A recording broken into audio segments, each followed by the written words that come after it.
Hello guys, welcome to my YouTube channel Let's Cognize. Today our topic the Orientalists and the new education policy. आज हम discuss करेंगे orientalist and the उनका जो views था new education policy के लिए. It is the topic under unit second block first MEG 10 Macaulay Raja Ram Mohan Roy and the Charles E Trevelyan. Last video में हमने डिस्कस किया था Macaulay's minute on Indian education. I hope आपको वो फुल टॉपिक अच्छे से समझ आ गया. नाउ हम स्टार्ट करते हैं ओरिएंटलिस्ट्स के बारे में. It has been already pointed out that the encouragement of Sanskrit and Arabic learning by the company officials was in consonance with the early colonial policy of the religious neutrality. ये क्या है, हमने पहले ही उन्होंने पहले ही पॉइंट आउट कर दिया था कि जो संस्कृत और अरेबिक के बारे में इनकरेजमेंट है, कंपनी ऑफिशियल्स द्वारा इनकरेजमेंट दी गई है संस्कृत एंड अरेबिक को, वो क्या है, रिलीजियस न्यूट्रलिटी की एक कॉलोनियल पॉलिसी है एक तरह की, जिसमें संस्कृत एंड अरेबिक को इनकरेज किया गया है.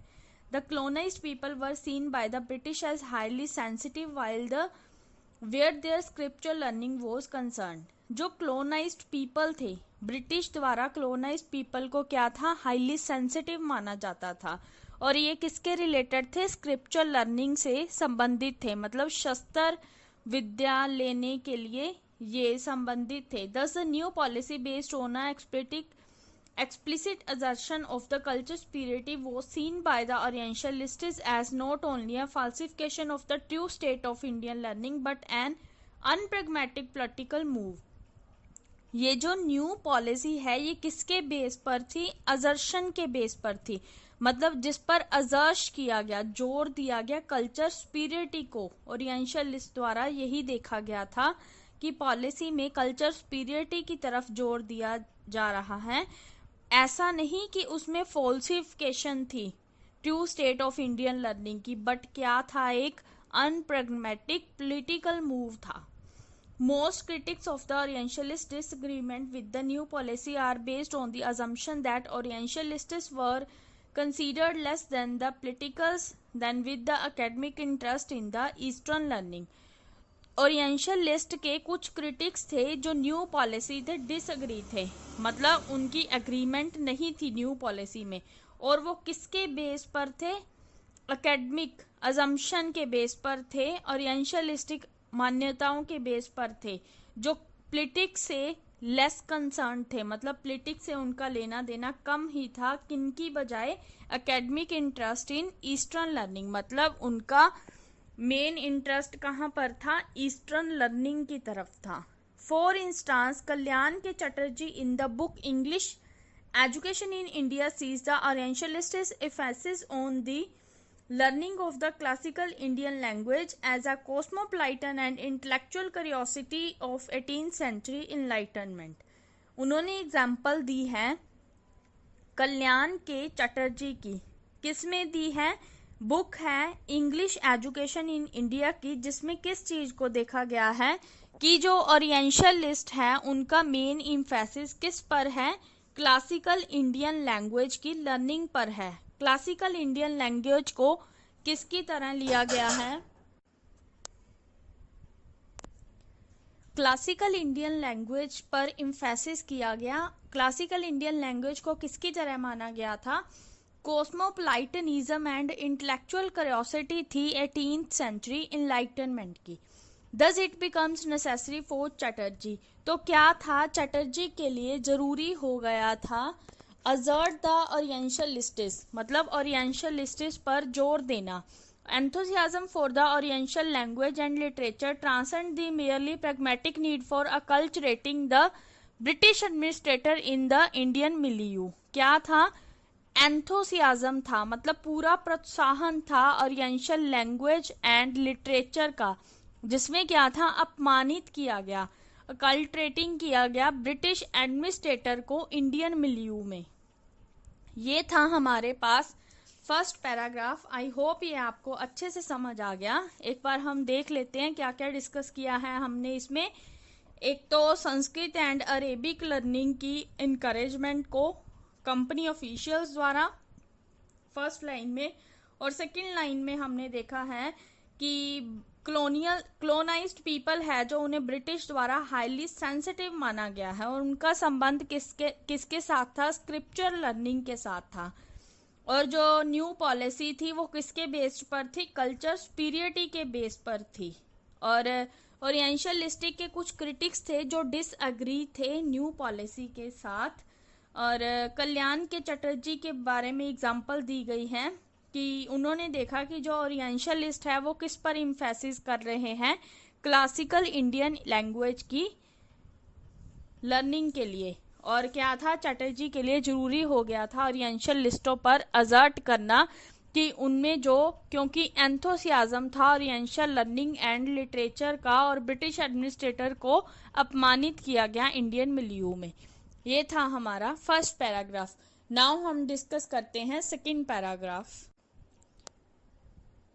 Therefore, it becomes necessary to clarify the Orientalist position in Indian education and its different from the Macaulay-Bentinck group that was responsible for the promulgation of the new education policy of 1835.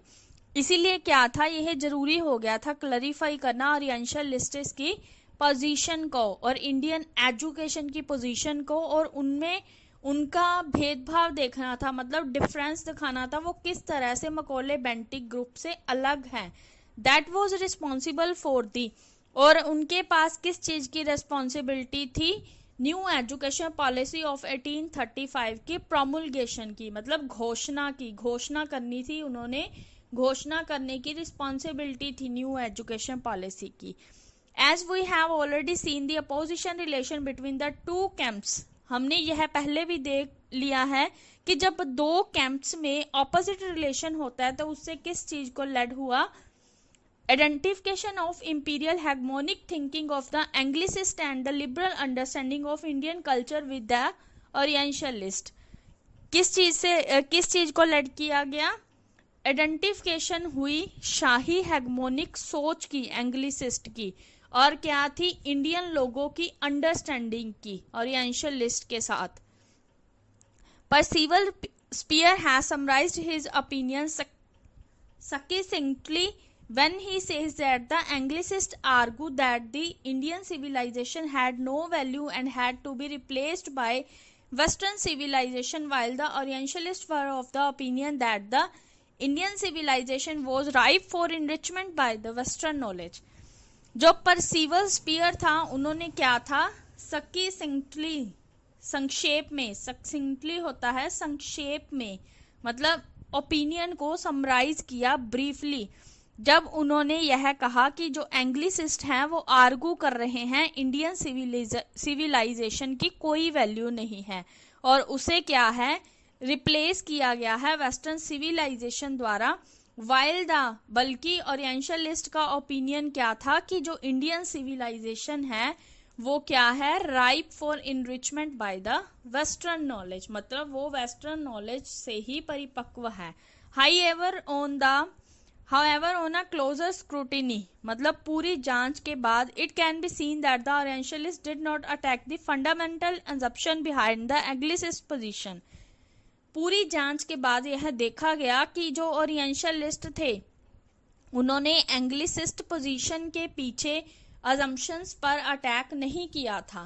The notion and the unquestionable superiority of European literature and science, Anglicist की position क्या थी? Unquestionable superiority थी European literature and science की। In fact, they unhesitantly refer to the direction to true science and good taste in literature. Reality में क्या था? उन्होंने किस चीज को रेफर किया? ट्रू साइंस को डायरेक्शन दी और लिटरेचर में एक अच्छा टेस्ट लाने के लिए कहा गया। Which the superior lights off Europe ought to enable us to bestow, ताकि क्या है? यूरोप है जो पॉसिबल है, इनेबल होगा हमें देखने के लिए, सर्वश्रेष्ठ देखने के लिए। John Tytler, an Orientalist and a translator of books into Arabic, point out that the Eastern science bears scarcely more proportion to those of Europe than the first lisping of an infant to the rationalists of man. जो John टिटलर थे वो क्या थे? एक orientalist थे और translator थे books के, जो ट्रांसलेट करते थे अरेबिक में, और उन्होंने किस चीज़ को पॉइंट आउट किया? Eastern science bears scarcely more proportion to those of Europe than the first lisping of an infant to the rationalities of a man. पूर्वी साइंस यूरोप के उन लोगों के लिए बहुत अधिक अनुपात धारण करते हैं जो शत्रुओं की अनुपत्ति के पहले ही फिसलन से होते हैं. It is easy to see the hierarchical nature of the discourse in which the child is to be taught and dominated by the man. यह easy है hierarchical nature को देखना, जिसमें क्या है, एक बच्चे को डोमिनेट किया जाता है एक मैन द्वारा. ये था हमारे पास सेकंड पैराग्राफ. नाउ हम स्टार्ट करते हैं next paragraph, third paragraph. Therefore, it cannot be said that the Orientalist had no links with the discourse designed to serve hegemonic ends. इसीलिए क्या है, हम यह नहीं कह सकते हैं कि जो ओरिएंटलिस्ट हैं उनका कोई लिंक नहीं है डिस्कोरस डिजाइन के साथ जो सर्व कर रहा हो एंड के लिए, हेगमोनिक एंड के लिए. The disagreement with the Anglicist, जो डिसएग्रीमेंट है एंग्लिसिस्ट के साथ, प्राइमली किस चीज को देखा गया है कि how these ends were to be achieve, किस तरह से इस एंड को अचीव किया जाए. The orientalist favoured an alliance with the upper caste Indians that actually constituted the Indian ruling class. जो ओरिएंटलिस्ट है वो किन को फेवर करते हैं? अलायंस को अपर कास्ट इंडियंस के साथ, जिन्हें क्या है, कॉन्स्टिट्यूट किया गया है इंडियन रूलिंग क्लास के साथ. This alliance obviously excluded any attempt at direct indoctrination in the Christianity and criticism of native learning on the ground of want a specific attitude. ये जो अलायंस है ऑब्वियसली ये exclude करते हैं कोई भी अटेम्प्ट को जो डायरेक्ट इंडॉक्ट्राइन हो क्रिश्चियनिटी में और नेटिव लर्निंग की क्रिटिसिज्म में ग्राउंड पर, और जो क्या चाहते हैं, साइंटिफिक एटीट्यूड को चाहते हैं. The orientalist felt that the sins European science and the natives held literature in a low steam. जो ओरिएंटलिस्ट हैं उन्होंने क्या महसूस किया कि जो यूरोपियन साइंस है और नेटिव्स है वो क्या है, लो स्टीम लिटरेचर हेल्ड कर रहे हैं. मतलब उनके पास जो लिटरेचर है वो उसका लो स्टीम है. इट वॉज इंडीड, वास्तव में क्या है, वो इच्छुक ही नहीं है, not desirable, that it was imposed upon them, ऐसा लग रहा है कि जैसे उस पर लिटरेचर को थोपा गया हो. H. Wilson, the great Oriental scholar, pointed out that a mere English scholar is not respected for his learning by the native. H. Wilson क्या है, ग्रेट ओरिएंटल स्कॉलर है, जिन्होंने किस चीज को पॉइंट किया है कि एक इंग्लिश स्कॉलर है उसे इसलिए रिस्पेक्ट नहीं दी जाएगी कि वो लर्निंग कर रहा है अपने नेटिव्स के द्वारा. They have no notion of English as a learning, ना ही उसे इस बात से रिस्पेक्ट की जाएगी कि वो इंग्लिश सीख रहा है, मतलब इंग्लिश को एज अ लर्निंग यूज कर रहा है. But they have a high respect for a man, एक बंदे को तभी हाई रिस्पेक्ट दी जाएगी जब उसे संस्कृत के बारे में पता होगा या फिर अरेबिक लैंग्वेज की उसे पूरी जानने की, मतलब उसे पूरी नॉलेज होगी. हु नोज संस्कृत और who knows Arabic. In Wilson's view, such prejudice would be difficult to eradicate in the near future, and therefore any attempt to enforce an acknowledgement of the superiority of the intellectual produced amongst the natives of the West can only create dissatisfaction. Wilson के view में क्या दिखाया गया है कि जो prejudice है उसे इरेडिकेट करना फ्यूचर में डिफिकल्ट है. इसीलिए क्या है, अगर वो कोई भी अटेम्प्ट करते हैं सुपीरियरिटी की एक्नॉलेजमेंट के लिए और इंटेलेक्चुअल प्रोड्यूस करने के लिए नेटिव्स के बीच, मतलब इंटेलेक्चुअल बौद्धिक ज्ञान को प्रोड्यूस करने के लिए जो नेटिव्स हैं वेस्ट के, उनके लिए वो सिर्फ क्या होगी, डिससेटिस्फेक्शन होगी, मतलब असंतोष पैदा होगा. Thus it is not surprising that Macaulay Minott not only struck the Orientalist as a product of a man not acquainted with the ground reality, but as a set of pronouncement fraught with grave political consequence. यह हैरानी की बात नहीं है Macaulay minute में कि जो orientalist है उसे एक उसे as a product of man मारा गया है, बल्कि उसे ग्राउंड रियलिटी से परिचित कराया गया है, अक्वाइंट कराया गया है विद ग्रेव पॉलिटिकल कंसीक्वेंस। फिर क्वेश्चन अराइज हुआ है कि जो मिनट पॉलिटिकल प्रैग्मेटिक है वो एक क्वेश्चन है, क्वेश्चन के रूप में अराइज हो रहा है। Let us examine it's validity in the next section. Next section में हम इसकी वैलिडिटी को डिस्कस करेंगे। आई होप आपको ये पैराग्राफ अच्छे से समझ आ गया। एक बार देख लेते हैं हमने इसमें क्या क्या डिस्कस किया है। इसमें हमने हेगमोनिक एंड की बात की है और जो डिसएग्रीमेंट थे एंग्लिसिस्ट के साथ, फर्स्टली किस चीज पर मोटिव किया गया है, किस पर इम्फेसिस किया गया है कि किस तरह एंड को अचीव किया जाए। और जो ओरिएंटलिस्ट थे वो हमेशा अलायंस को अपर कास्ट के साथ ही फेवर करते थे। और जो ओरिएंटलिस्ट ने किस चीज को फेल्ट किया था कि जो नेटिव्स है वो लिटरेचर में क्या है, लो स्टीम में लिटरेचर को हेल्ड किए हुए हैं। और एच विल्सन थे, उन्होंने बताया कि एक बंदे को जो इंग्लिश बोल रहा है या इंग्लिश सीख रहा है इसलिए उसे रिस्पेक्ट नहीं दी जाएगी, बल्कि किस चीज के लिए उसे सम्मानित किया जाएगा, जो उसको अगर संस्कृत और अरेबी के बारे में फुल नॉलेज होगी, जो संस्कृत और अरेबी को जानता होगा। और विल्सन ने बताया है कि अगर वो acknowledgement of superiority of intellectual produce के लिए नेटिव्स के अमंग कुछ भी करते हैं वेस्ट में, तो उनके लिए सिर्फ डिससेटिस्फैक्शन ही प्रोड्यूस होगी और कुछ नहीं होगा।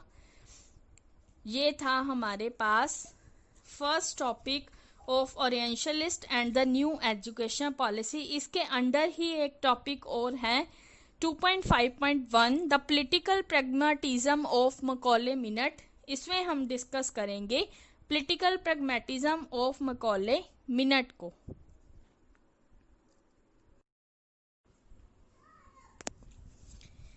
When Macaulay in the Minute harps on the native clamor for English education, he is responding to charge of being unpragmatic.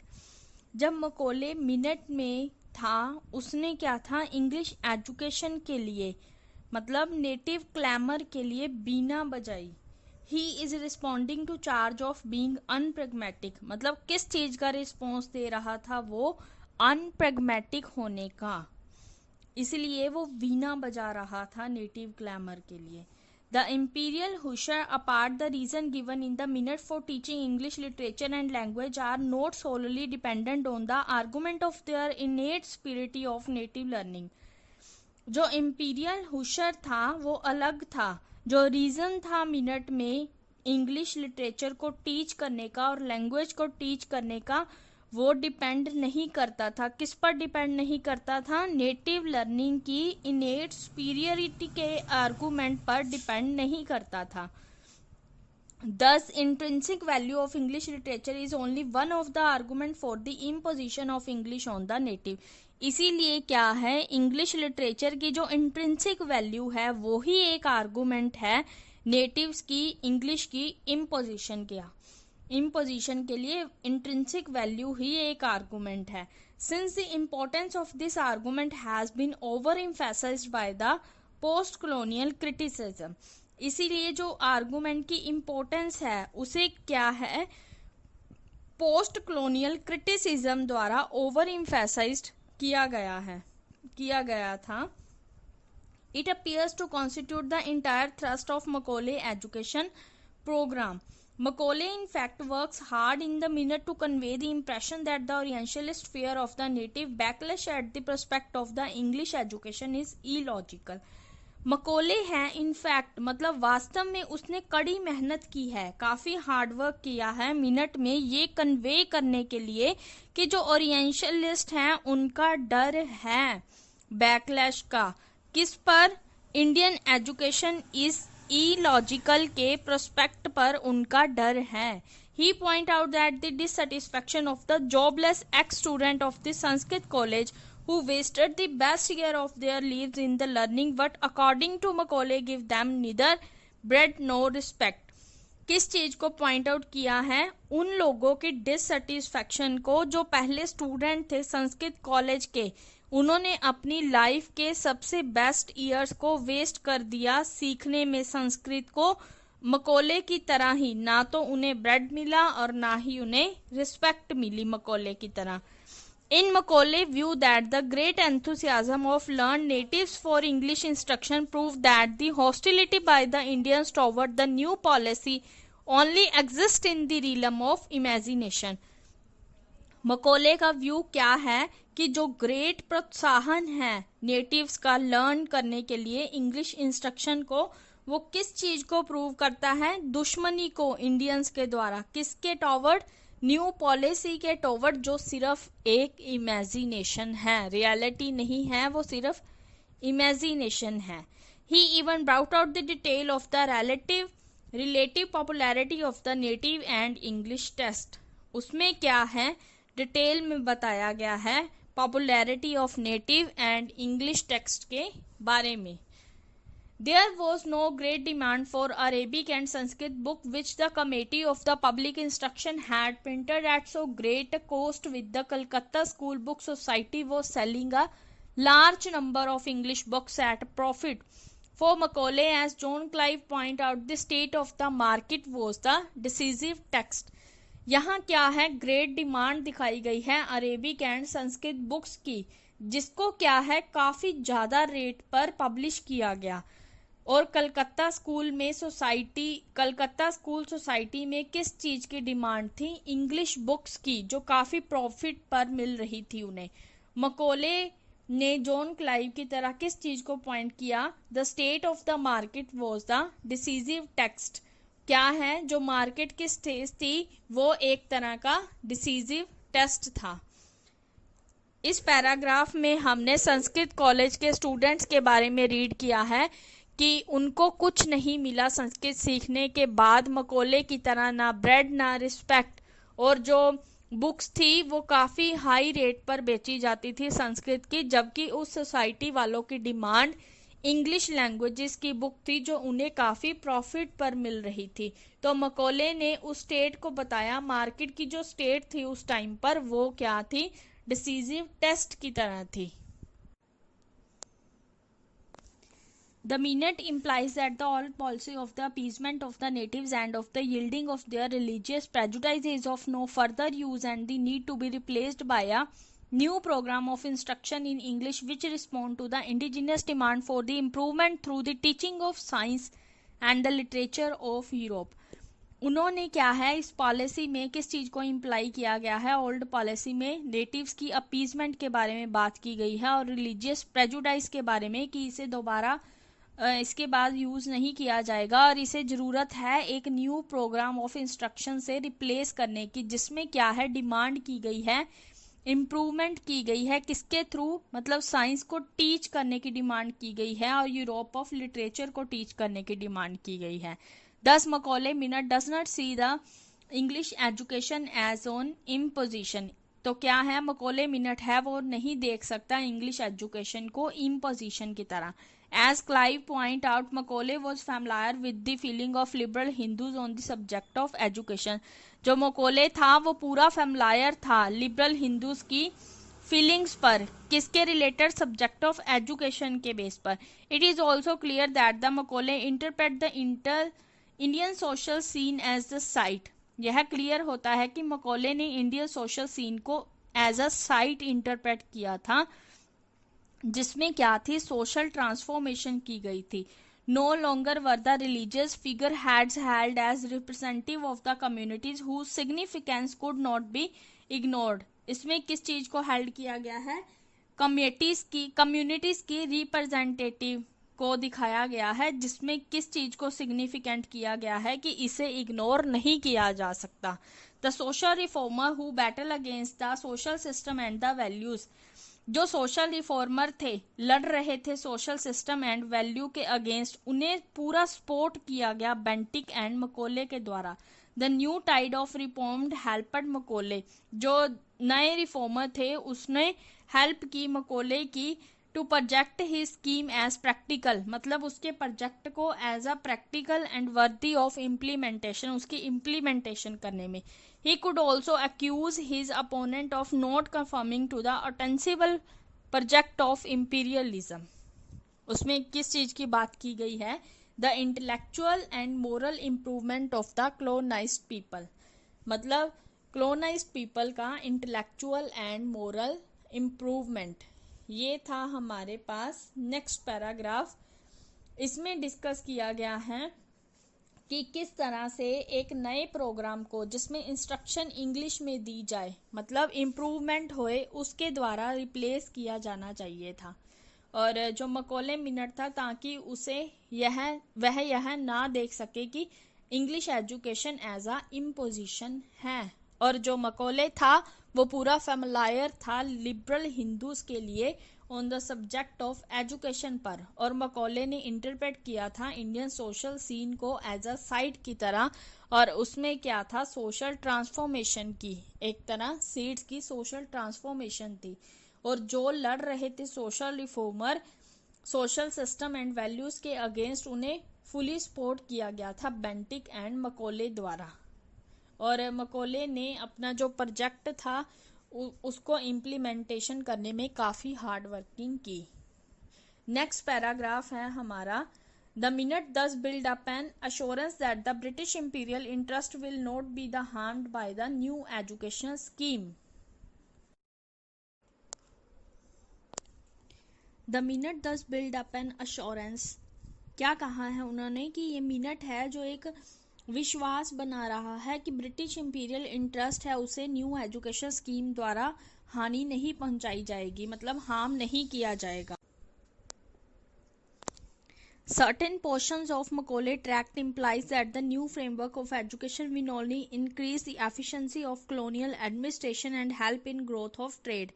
Macaulay के कुछ ट्रैक्ट ऐसे थे जिसमें दिखाया गया था कि जो नया फ्रेमवर्क है एजुकेशन का, उससे क्या है, कॉलोनियल एडमिनिस्ट्रेशन की एफिशिएंसी बढ़ेगी और ट्रेड के रेट में भी, मतलब व्यापार में भी काफ़ी वृद्धि होगी, ग्रोथ ऑफ ट्रेड होगी। As Macaulay point out English, Macaulay ने किस चीज़ को पॉइंट किया है कि इंग्लिश को स्पोकन किया जाएगा by the higher classes of native at the seats of government and is likely to become the language of commerce throughout the seas of the east। क्या है? इसे नेटिव्स की, मतलब गवर्नमेंट की सीट्स द्वारा, हायर क्लासेस द्वारा English को बोला जाएगा और यह क्या है, एक लैंग्वेज बन जाएगी कॉमर्स की, ईस्ट की सीज द्वारा। However, the fact that the Indian class speaks English or that English is to become eventually a language of trade doesn't confirm the political and commercial dominance of the British in India।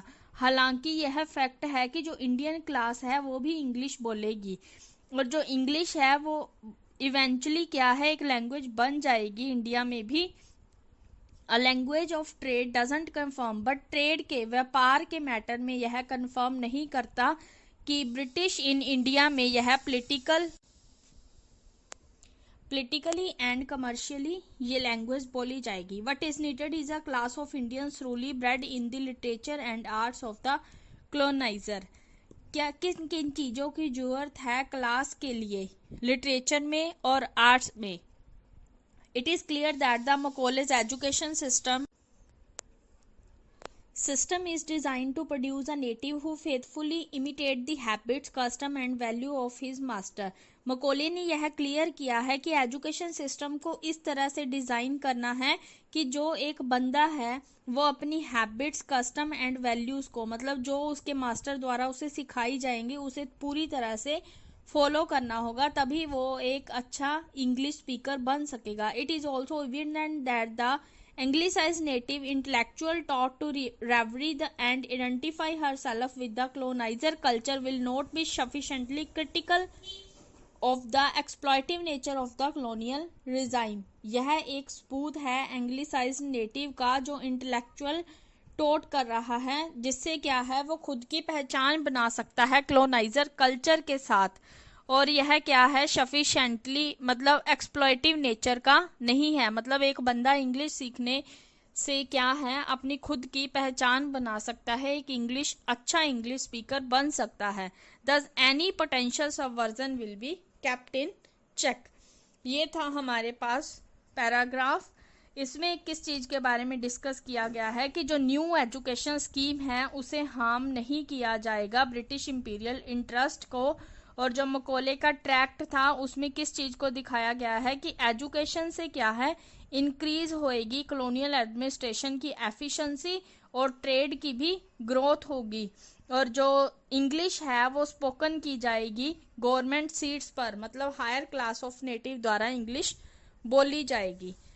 और यह भी clear किया गया है कि जो बंदा education system में है वो उसे क्या है, उसके मास्टर द्वारा सिखाई गई सारी हैबिट्स, कस्टम और वैल्यूज को फॉलो करना होगा, तभी वो एक अच्छा स्पीकर बन सकेगा, एक मतलब एलिजिबल पर्सन बन सकेगा। सो नाउ हम लास्ट पैराग्राफ रीड करते हैं इस टॉपिक का।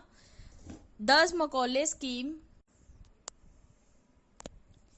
of Anglicization was not politically unpragmatic but was specifically structured to meet the needs of the British imperialism। मकोले की जो स्कीम थी एंग्लिसाइजेशन की वो क्या है, पॉलिटिकली अनप्रैग्मेटिक नहीं थी, बट क्या है, उसे स्ट्रक्चर किया गया था ब्रिटिश इंपीरियलिज्म की जरूरतों को पूरा करने के लिए। It's result were visible in the next 50 years, और इसका जो रिजल्ट है अगले 50 वर्षों में देखने को मिला था। It succeeded in creating a class of Indians who were well versed in the arts of speaking and writing English, Indian who could eventually B absorbed into the lower rungs of the British administration. तो क्या था, वो succeed हो गया Indians की ऐसी class create करने में जो क्या थी, मतलब बहुत अच्छे तरीके से स्पीक कर सकती थी इंग्लिश को, और इंग्लिश को राइट भी कर सकती थी। The anglicized elite was alienated from the rural masses of India। जो एंग्लिसाइज्ड इलाइट था वो क्या था, एलिनेटेड किया गया था रूरल मास ऑफ इंडिया से। The reason lay not only in an education in a foreign language, इसका ये रीजन नहीं था कि जो एजुकेशन है फॉरेन लैंग्वेज में है, but also in fact that it occupied the position of a power in the civil administration. क्या है, ये एक ऐसी पोजीशन ऑक्यूपाई कर रही है जिसकी सिविल एडमिनिस्ट्रेशन में काफी पावर है, और ये क्या है, एक पार्ट बन चुकी है एक्सप्लॉइटिव कॉलोनियल स्ट्रक्चर का। However, English education also acquainted the Indian intelligentsia with liberal thought of the West that greatly contributed to the development of the anti-colonial movement later। हालांकि क्या है, जो इंग्लिश एजुकेशन है वो परिचित है, मतलब जानू है पूरे इंडियन इंटेलिजेंसिया से लिबरल थॉट के द्वारा। वेस्ट की जो थॉट है उसे क्या है, कंट्रीब्यूटेड किया गया है, किसमें किया था, एंटी कॉलोनियल मूवमेंट की डेवलपमेंट में। Having analyze Macaulay minute in detail, let us now turn out attention to Macaulay minute की ये डिटेल में एक्सप्लेनेशन दी गई है। आई होप आपको ये अच्छे से समझ आ गई सारी ब्रीफ एक्सप्लेनेशन। मैं आपको मेन पॉइंट्स भी बता सकती हूँ, बट मैंने यूट्यूब पर काफ़ी वीडियोस देखी हैं जिसमें मेन पॉइंट्स को डिस्कस किया गया है हर टॉपिक के। तो मेरा वीडियो बनाने का मेन मकसद यही है कि लाइन टू लाइन आपको एक्सप्लेनेशन बताई जाए ताकि आपको लिटरेचर के बारे में फुल नॉलेज मिल सके। यही उन्होंने यहाँ पर कहा है कि मकोले मिनट को डिटेल में तो डिस्कस कर लिया है, तो नेक्स्ट सेक्शन में हम अटेंशन देंगे सीई ट्रीवेलन की थ्योरी पर and the study the implications of his work on the education of the people of India, और किस तरह से उसने काम किया on the education of the people of India पर। ये था हमारा full topic the orientalists and the new education policy, और इसके अंडर एक और टॉपिक था the political pragmatism of Macaulay minute, मतलब पॉलिटिकल प्रगति थी जो मकोले मिनट की, उसको हमने डिस्कस किया है। आई होप आपको ये वीडियो अच्छा लगा। अगर आपको ये video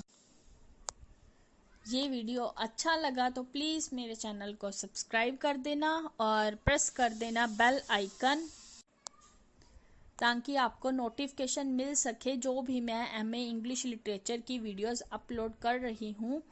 thank you guys, bye bye, have a nice day. Next video में मिलते हैं, तब तक आप ये वीडियो को अच्छे से रीड कर लेना, देख लेना, समझ लेना।